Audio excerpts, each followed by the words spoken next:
አለባበስሽ ያው እንዲያሻፍደው ነው የለበሽው እንዲሻፍድ ነው አይደል? የዛሬን ቪዲዮ በግርምት ያየ ሰው አለ።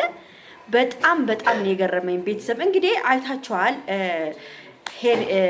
ሩታና አብርሽ እንግዲህ ራቅም ሩታ በጣም ስሜታዊ የሆነች ነው። ቤተሰብ ስሜታዊ የሆነች ነው። ስሜቷን መቆጣጠር ያቃታት ለማድረግ እየፈለገች ነው ያለችው። አብርሃም ደግሞ ስሜቷን ሊረዳ አልቻለም። ቤተሰብ ለማንኛውም ይሄን ቪዲዮ በደንብ አድርጋችሁ ላይክ አድርጋችሁ አብርሃም ጋር እንዲደርስልኝ እፈልጋለሁ። ለምን ብትሉ ተረጋጋ ከሩታ እጅ የትም አታመልጥም፣ ተረጋጋ እንድትሉልኝ ማለት ነው። እና ውዶቼ በጣም የገረመኝ ነገር አይታችኋል። ሩታ የኔ ቆንጆ ግን ለማንኛውም ሩታ አንድ ነገር ልንገርሽ፣ ትንሽ ያው አለባበስሽ ያው እንዲያሻፍደው ነው የለበሽው እንዲሻፍድ ነው አይደል? እንዲሻፍድ ነው እንዲለብስ እንዲለብሳ እንደዛ አጠር ያለ ለብሳ ሽፍትፍድ እንዲል ነው አብርሃም። ገብቷቸዋል። ለዛ ነው እንደዛ የለበሰችው። አንዳንድ ልጆች ሩታ አለባበስሽን አስተካኪ ላላችሁ ማለት ነው። እንደዚህ ነው እኮ ወንድ ልጅ እንደዚህ ካላደረጋችሁት እኮ እንደዚህ ካልሆናችሁለት እኮ እንዲህ እንትን አይሉም። የአሁኑ ዘመን ወንዶች የፈላባቸው ናቸው። ገብቷቸዋል። ስለዚህ በጣም ነው ደስ ያለኝ ዛሬ አካባቢኑ ምናምን እንጃ የሚታረቁ ይመስለኛል። ግን አብርሃም የሆነ በቃ መጀነን ፈልጓል። ጅንንን ምናምን መለመን ምናምን ፈልጓል። አብርሽ ተረጋጋ፣ መለመን ምናምን አትፈልግ። እቺ ሚስት ነች። ጫውታት በደንብ አድርገህ ምንድን ነው ምን እየሆንክ ነው? እና አብርሃም ምን መሰላችሁ የያዘው ከሩታ ጋር እኮ መሆን ይፈልጋል። ምንድን ነው የያዘው መሰላችሁ? የሄርሜላ ነገር ነው የያዘው። የሄርሜላ ነገር ነው። አሁን ደግሞ ሄርሜላ ደግሞ ውሳኔውን እንዲያሳውቅ ትፈልጋለች። ሄርሜላ በአሁኑ ሰዓት አፈቅርሽም እያሏት ነው። ስለዚህ ደግሞ ሄርሜላ ወይ የኔ መሆን አለበት ወይ ሩታ መሆን አለበት ብላለች። አሁን ፍቅሩን አብርሃም ወዶ ሳይሆን በግዱ ለሄርሜላ ፍቅሩን መግለጹ አይቀርም። እውነት ሄርሜላን የሚወዳት ከሆነ በአሁን ሰዓት በነገው ሰዓት በተነጎዳው ሰዓት ፍቅርን ግለጽልኝ ብላ ታፋጠዋለች። የዛኔ እኛ እናየዋለን። የዛኔ አብርሽ ሄርሜላን ነው የሚወደው ሩታን ነው የሚወደው። የዛኔ ሁላችንም እናያለን ማለት ነው። አብርሽ መጥፎ ነገር ላይ እየወደቀ ነው ያለው።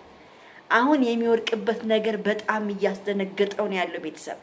እና እናንተ ይሄን ምን ብላችሁ ነው የምታስቡት? የዛሬ መሸፋፈት በጣም ያበደ መሸፋፈት ብየዋለሁ። እና አብርሃም አሁንም ሼም እየያዘው ነው። የሄርሜላ ነገር እያሳሰበው ነው እንጂ ይሄን የመሰለ ሰውነት ይሄን የመዘነ አይታችሁ አይደለ? ሩታ ዛሬ ስታምር ቀለበሷ፣ ፀጉሯ፣ ምናምን አካውኗ፣ ቀይ ሊፕስቲኳ ምናምን ዋው ያበደ ነው።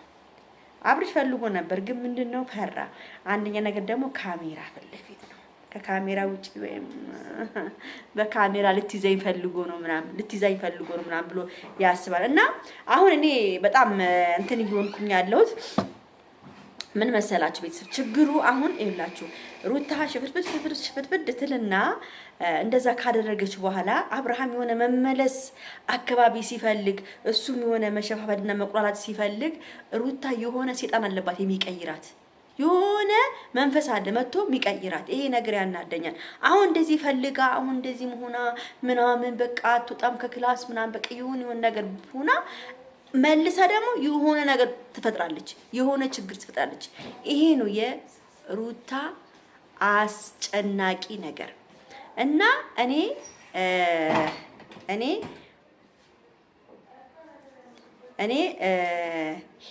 ሄርሜላ በጣም አሳዝናኛለች። አሁን እያሳዘነችኝ ያለችው ሄርሜላ እውነቴን ነው የምናገረው። ወይ ከአብርሽ አልሆነችም ወይ ከሌላ ወንድ አልሆነችም። በጣም መሀል ላይ ሄርሜላ እየተንገላታች ናለችው። ዛሬ እንደው ሳያት ፊቷ ሁሉ ርድ ብሎ ስትል አሳዘነችኝ። እግዚአብሔርን ይኸውላችሁ የማይመጥናችሁ ሰው ጋራ የማይሆናችሁ ሰው ጋራ ፍቅሩን የማይገልጽላችሁ ሰው ጋራ አብራችሁ መሆን የለባችሁም ውዶቼ፣ የለባችሁም። በቃ እውነቴን ነው የምናገረው። አብሶ እንደዚህ ሌላ አብሶ ሚስት ያለው እንትን ጋር መሆን የለባችሁም። እና እኔ በጣም እግዚአብሔርን በጣም አሳዝናኛለች። ምንድን መሰላችሁ አሁን አብርሃም አሁን ወይ ፍቅሩን አልገለጸላትም የሆነ እንደ መደበሪያና እንደ መደበቂያ ያደረጋት ሄርሜላን ገብቷቸዋል። እንደ መደበሪያና እንደ መደበቂያ ያደረጋት። እስቲ ወንድ ከሆነ እሷ የሚወዳት ከሆነ እስቲ ወንድ ከሆንክ ለሄርሜላ ፍቅርህን ግለጽላትና እስቲ አሳየን። እስቲ አብርሃም ሄርሜላ ሩታን አልፈልግም ብላላለ። ለሩታ ስሜት የለህም፣ ለሩታ ፍቅር የለህም አይደለ? እስቲ አንተ ወንድ ከሆንክ ነገ ሄርሜላ ታፋጥጣለች። የዛኔ ምንድነው መልሽሽ? ምንድነው? እሺ ልጅህን ደግሞ ዛሬ ይዘህ ሄደህ ዋና ላይ ስታስዋነው ነበር። በጣም ደስ ብሎኛል። ግን በጣም አትዳፈር። ልጁን ውሃ ውስጥ እያሰመጥ ጆሮና ጆሮ ውስጥ ውሃ ውስጥ ገብቶ ሌላ ችግር አትፍጠር።